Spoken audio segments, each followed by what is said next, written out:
Hi guys, I'm back again. Ngayon, kanina, pinakita ko sa inyo yung century tuna, di ba? So, ang ginawa ko, drinain ko na siya. Ngayon, ito na siya, oh. Tiyang! Ngayon, kailangan natin siyang mash ulit. O kaya yung paghiwalayin para madurog-durog. Durog lang. Durog, hiwa-hiwalay. But before anything else, huwag kayong mag-alala guys. Ako ay naghugas ng aking hands. Nag-sterilize pati. Char! Siyempre, doon tayo sa malinis. Yes. Ba ano? Huwag naman, may ginagawa tayo. O, pabulong-bulong na ng aking balong. Hindi na naman siya magpapatalo. Ganyan talaga ang bunso. Pak na, pak. Pak na pak. O yan, sumayaw na. Hindi mawari kung ano. Commercial break natin siya. Okay guys, next, ang ilalagay natin ay mayonnaise. Actually, ako kasi hindi ako gumagamit ng measurement. Tinatansya ko na lang siya.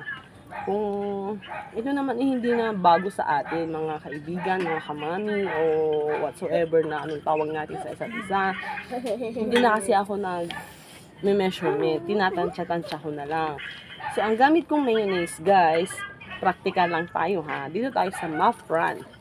Mafran mayonnaise. Kung hindi siya kilala, mas masarap na to kaysa sa mga alam nyo na, yung mga expensive na mayonnaise. Masarap siya, mura siya. At the same time, yung quality niya, pwede siyang makipagsabayan sa mga mamahaling mayonnaise.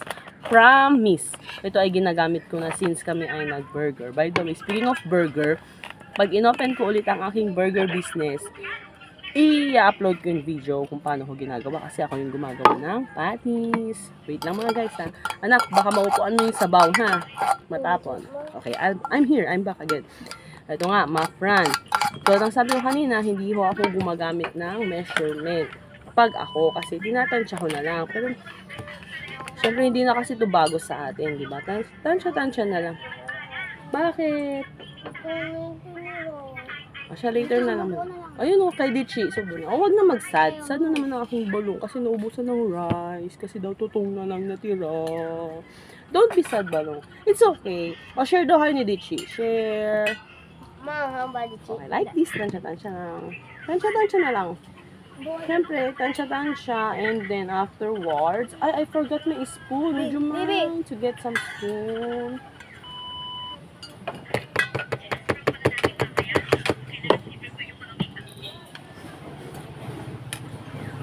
Okay, huwag na tayong mag-inarte mga kaibigan. Next is paminta. Ang prefer ko ay paminta na yung durog na durog. Wala kasing mahanap na white. Doon tayo sa practical. Sa mura. Pero ang quality naman, pang international. Char. Hindi siya maanghang. Don't joke me. Ito! No, it's not. Game ako. Wait lang eh. Wait lang guys. Kukuha lang ako ng kutsara ha. Wait lang. Kumahang niya si Dichi, hindi makakain niya. Hindi naman maanghang.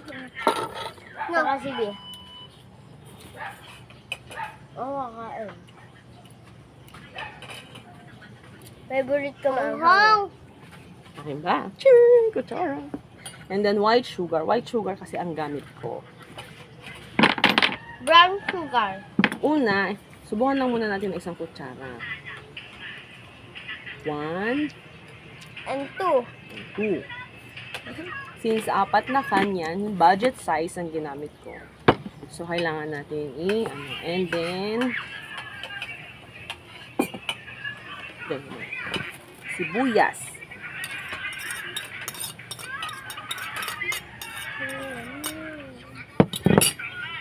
And then, let's mekos it, mga kaibigan. Mekos. Yes. Mekos lang yan, mga kaibigan. Mekos.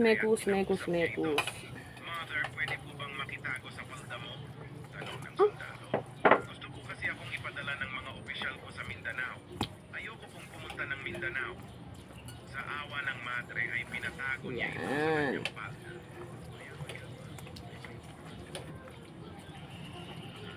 Tinanong ang madre. Mekos Papa, lang. parang lugaw na sa akin, oh. Sumagot naman ang madre na Mekos lang, mekos. Diba, mama, maanghang ko? Kung sa tingin niyo yung sibuyas na medyo malalaki, akala niyo lang yan kasi syempre nagdidikit-dikit yan. Kapag hinihiwa mo, nagdidikit-dikit sila, di ba? Pupunta sila Nelson Milan daw. Oh, look. O, since tansya lang, ganyan, oh. Tignan mo, dinansya ko lang ang mayonnaise ko, hindi siya ganun ma-creamy, hindi na siya ganun maano. Kaya kung ako kasi tinatansya ko lang. Pero okay lang naman na gumamit kayo ng measurement. Kasi wala naman talaga akong inaano na measurement. Tinatansya ko lang talaga.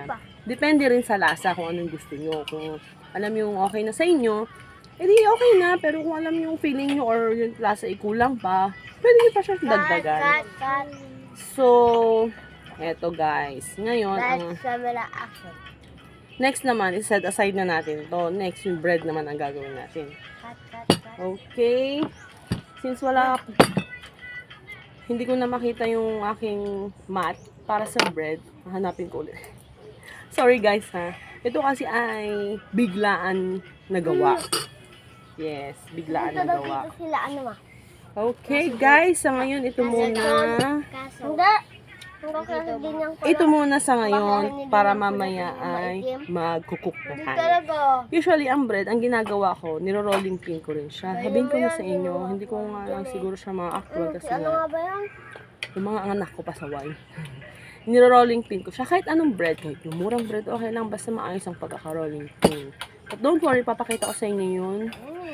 Papakita ko sa inyo yung procedure later. Bye!